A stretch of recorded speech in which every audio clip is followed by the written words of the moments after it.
Things getting a little heated, as they often do. Let me just ask you, on a strict polling perspective, what has been the kind of instant fallout from all this? I mean, has there been an impact either way for Trump's chances of winning the presidency? We did 2 focus groups last night, but I need to preface it. I don't know if this makes you proud. I'm watching them yell at each other and act like idiots, all sides. I know that the American people are more divided than they've ever been. I actually care about this. You're both British and American in what you do. God help the British if they become like the Americans. You think that the average American looking at this will be proud? I actually think the whole debate around Donald Trump has become a bit like the Brexit debate in the UK. So toxic and so tribal, and so many people just lose their minds when talking about Trump. And that's why I always try and bring it back to, if I can, a sense of perspective and fairness, which is, has he been treated how other presidents have been treated for their own situations, like Bill Clinton, with Paula Jones, the payoff, with Monica Lewinsky and so on? So the question there is, in asking the undecided, the swing voters, people who vote Democrat and Republican, first, they do not believe these charges should have been brought. They don't think this is a big deal. The other cases are significant. This one is not. Second, they think Trump is guilty of this. The public does think that Trump was wrong. Third is that nobody wants him to go to jail over this. They don't want him. This is why the American people want to change in who the nominee is. They look at one candidate and they say, my God, he's so old. They look at the other candidate and they think, my God, he's so dishonest. And that's why over 70% of Americans don't want this matchup. The truth is, both sides, Democrats and Republicans, are trying to defend something that the American people don't want. And as someone, you and I have had a few conversations like this. This used to break my heart. Now I'd say to them, cut. I'm not going to even say shut up, because then I'm playing their game. Cut it out. The damage that this is doing to the democracy, to the belief that democracy doesn't work, that no one's listening, that they'd rather have a food fight than actually get something done. In the end, inflation is more important than this trial. Immigration is more important. On the Democratic side, abortion is more important, and health care is more important. We're having this shouting match, this food fight, when in fact Americans believe that Washington doesn't get anything done. Should he have been prosecuted for this offense? They don't think so. I can't answer that because I'm a pollster. I can tell you what the impact is, and it is awful. And if you love your country, as these people say that they do, they'll stop behaving this way. It really is that bad. Has it improved or diminished his chances of winning, though? It's raised him more money in one day than any ever before. Has to help him. And his base is even stronger. Here's the problem.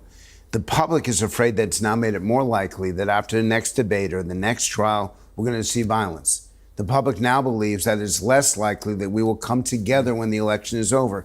Piers, this stuff matters. We are at the precipice of blowing ourselves up. We can replay this whole thing right now, 6 months from now, and say, my God, we saw it happening and we didn't do anything to stop it. You're the only one who has an American and a British audience, an American and a British sensibility. I know this is good for ratings. I know that people get a kick out of this. It's entertaining. But I'll tell you guys something right now. You continue to behave that way, making faces, insulting each other. You're destroying the tenets of democracy, and we have to stop. Well, let me ask the panel. Let's get them back up, and let's get their reaction to that. Cenk, you guys are all part of the problem. Yeah. So look, I actually agree and disagree. So when Frank says that, hey, 70% of Americans don't want either one of these candidates, I totally agree. I'm with the American people. So when George Santos says that Joe Biden's a liar, he's right. That's one of the rare things he's right about. Joe Biden's a huge liar. He lied about getting arrested with Nelson Mandela, fighting apartheid. That is a giant, giant lie, let alone the fact that almost all of our politicians are liars. The reality is they take campaign contributions, and then they do exactly what their donors tell them, corporate Democrats and corporate Republicans. So that's why I'm a populist. I agree with the American people. But on the other hand, here's where Frank is wrong. So, brother, what do you want me to do? These guys come on and they say absurd things like, "Oh, it's okay to invade the Capitol. It's Trump has thick skin." What do you? He has the thinnest skin I've ever seen. He's a little child. Trump breaks law after law. He used to hire undocumented immigrants. He's cheated and lied throughout his entire life. So what do you want me to do? Not fight back and just go, "Oh, you're right. Everybody is bad. So Trump should be allowed to break all the laws." Okay, your point is a good one because George is just going to sit and talk over you. And I know that you can't get heard. But the better approach to this, and we've tested this, is literally silence. Now, Piers will be upset because that doesn't get ratings. But everyone knows what George's background is. It's a fair comment to say that he was literally tossed out of Congress. But why do you respond in kind just because he's going to yell over you? And the gentleman with the tie, I saw you making those faces and waving your hands and all that. Would you, exactly. Yeah. Would you want your kids to behave that way? But, would you feel good if hold that's... Hold on a second. But, well, first of all, I don't know who this pollster is, but I'm going to say something right now. Well, he's one of the best pollsters in the world. For you to call me an idiot... He loves his polls. They always work. But for somebody that doesn't know me to call me an idiot, this is coming from a guy that dyed his hair and it doesn't even match his beard. So let's not start insulting each other. I'm a United States Air Force veteran. You literally just proved his point. I'm just going to make a point. Well, because you want to call me an idiot. I respect don't all talk over each other. You want to call me an idiot. Hold on. You don't know me. You called me an idiot. So now, just like with Trump, you guys can talk all the shit you want to Trump, but Trump can't fight back because that's what you want. You want silence. We're not going to be silenced anymore. I'm a United States Air Force veteran. My parents are legal immigrants. My brother's a veteran. My sister's a veteran. We are sick and tired of staying on the sidelines and just being nice. Enough is enough with people like you. Just sit there and let the left get away with murder. To hell with that. Okay, to hell with that. It's not that it's been politicized, and the public does believe that. What they're upset over is that they believe it's been weaponized. Yes. And it's that weaponization, the idea that you can't get a fair trial, or that the Justice weaponized for political purpose. Exactly. Yeah. But the fact that you can now use it to punish your enemies. Yes. God help Hunter Biden right now. Well, that's what I see is the major problem here.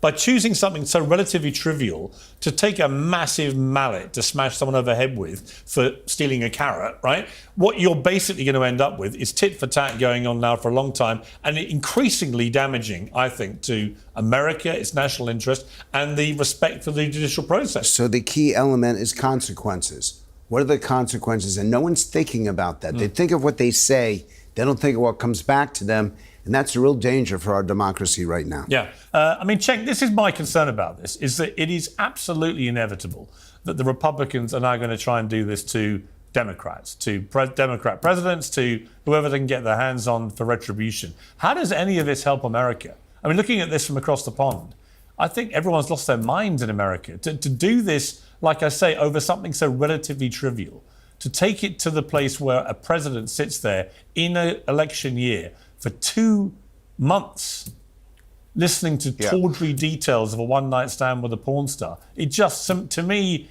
the bigger picture here has been completely overrun.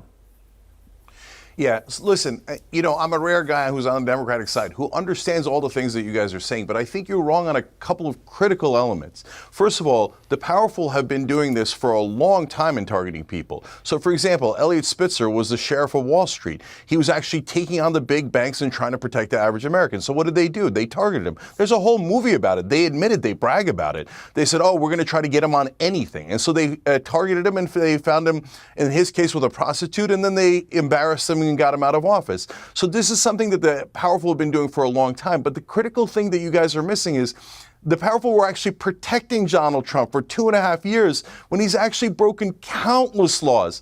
I mean, the fake university that he ran, he paid a $25 million fine, but he could have been brought up on criminal charges on that. He could have been brought up on criminal charges on his charity, but they protected him because he was one of the elites. And yes, you guys are right. The establishment doesn't like him. So 2.5 years in, when they finally realized he's going to run again, they brought up these charges. But the reality is they should have brought up the charges earlier because he did do these crimes. That's why he was convicted. You guys can say, hey, I hate the system, and I'll agree with you. And I'll hate the way that the powerful target people that are not in favor of the establishment, and I agree with you.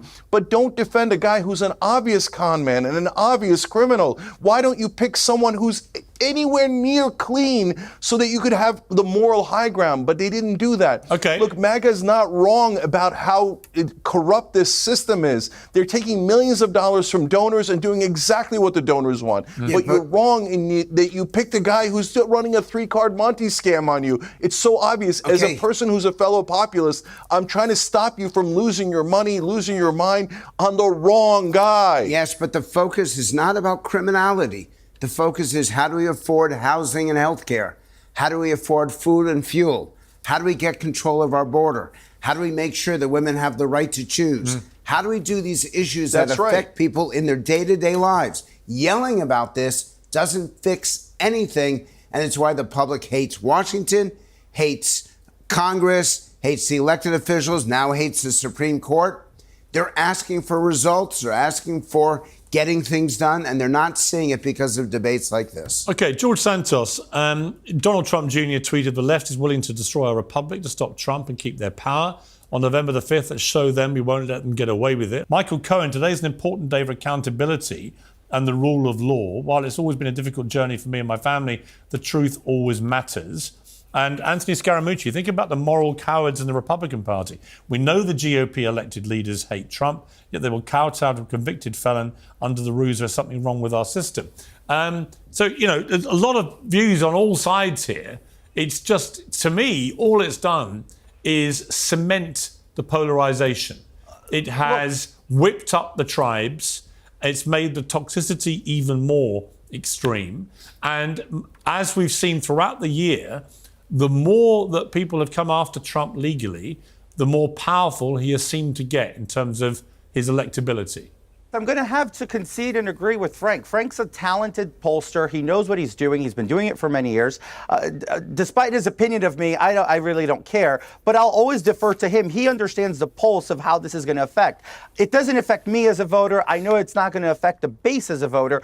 But the concern that we have is with that big middle of America. And politics is a zero-sum game. If you're losing, you're losing. There's no way you can change that. So this does impact, in a way, your middle of the road independents, moderates. This is definitely going to be an impact, and we need to measure this and see how much it's going to impact. But I also see a lot of Americans looking at this and saying, wow, the weaponization of government has become so outrageous that not even a former president is being spared. So there's two sides to that coin. Obviously, I'm not going to pretend here to be a pollster. Frank does that for a living. I'll defer it to him. But the reality is, what happened to Donald Trump is absolutely unbecoming of the process. All right.